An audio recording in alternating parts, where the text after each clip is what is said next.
2 മുതൽ 3 വയസ്സായ കുഞ്ഞാണ്. കുഞ്ഞ് ഭക്ഷണം ഒന്നും തന്നെ കഴിക്കുന്നില്ല. ഭക്ഷണം കാണുമ്പോൾ കുഞ്ഞ് ഓടുവാണെന്നാണ് അമ്മയുടെ പരാതി. അപ്പം ഞാൻ അമ്മയോട് ചോദിച്ചു, അമ്മ ഫുഡ് കൊടുക്കുന്ന രീതി പറയും. അപ്പം അമ്മ ഫുഡ് എല്ലാം തന്നെ കുഞ്ഞ് കഴിക്കാനുള്ള എളുപ്പത്തിന് വേണ്ടിയിട്ട് എല്ലാം മിക്സിയിൽ അരച്ച് ബോട്ടിലാക്കിയിട്ടാണ് കൊടുക്കുന്നത്. അപ്പം ഈ ബോട്ടിൽ കാണുമ്പോൾ കുഞ്ഞ് ഓടുവാന്നാണ് അമ്മ പറയുന്നത്.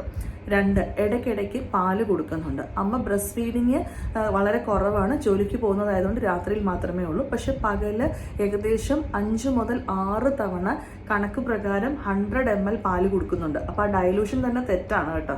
പക്ഷെ കൊച്ചിന് പാല് കൊടുക്കുന്നത്, അപ്പം അവിടെ തന്നെ ഏകദേശം ഞാൻ കാൽക്കുലേറ്റ് ചെയ്തപ്പം 600 മുതൽ 700 ml പാല് കൊച്ച് പകല് തന്നെ കുടിക്കുന്നുണ്ട്. ഈ കൊച്ചിന് പിന്നെ എങ്ങനെയാണ് വിശപ്പുണ്ടാവുക?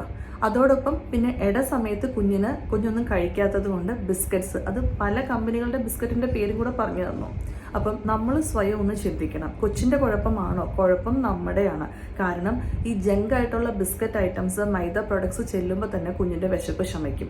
700 ml പാല് ഒരു കുഞ്ഞിന് ഒരു ദിവസം കുടിച്ചു കഴിഞ്ഞ് പിന്നെ ആ കുഞ്ഞിന് എങ്ങനെയാ ഭക്ഷണം കഴിക്കാനായിട്ട് വിശക്കുക? നമ്മൾ നോർമൽ ഹെൽത്തി ഈറ്റിംഗ് ഹാബിറ്റ്സ് ആയിട്ട് കൊടുക്കാൻ ശ്രമിക്കാം. കൊച്ചിന് ഭക്ഷണം കഴിക്കുന്നില്ല എന്നുള്ള ടെൻഷന്റെ പേരിൽ നമ്മൾ ഫുഡ് ഇങ്ങനെ അരച്ചൊക്കെ കൊടുക്കുമ്പോൾ കൊച്ചിന് ഫുഡ് അവേർഷൻ വരും. പിന്നെ കൊച്ചു ഫുഡ് കണ്ടാൽ ഓടുകയല്ലാതെ വല്ലതും ചെയ്യോ? കുറ്റമായിട്ട് പറയുന്നതല്ല, നമ്മൾ സ്വയം ഒന്ന് തിരിച്ചറിയുക നമ്മൾ ചെയ്യുന്ന മിസ്റ്റേക്സ്.